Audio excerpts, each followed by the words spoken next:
男医生因酷似肖战而走红，长相属实养眼。网友：怪不得在眼科。如果给大学专业的辛苦程度做出排名，医学专业肯定榜上有名。这些学生的辛苦程度，不是一般专业的同学可以体会到的。有人说专业选得好，年年4高3，用来形容这些同学真是贴切。而上学时期的考试和实验，其实还只是试炼。别说，大家的视角还真的挺独特，虽然只是一句玩笑，却表达出对这位医生的喜爱和认可。光是看到他，可能就觉得赏心悦目了吧。医生保持良好的形象，对于开展工作也有一定优势。随着医学类毕业生的增加，他们进入职场以后，仿佛给这一职业也带来不少的新鲜感。他们不再是家长眼中固有的老学究形象。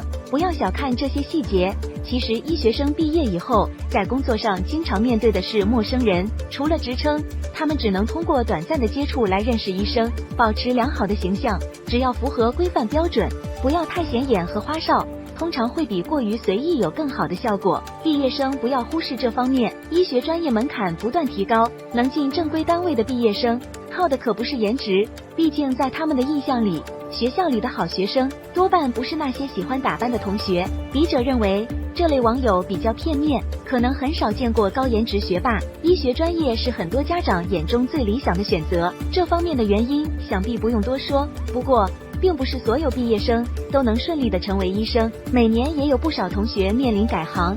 报考之前要考虑好学习能力。百度好学知识节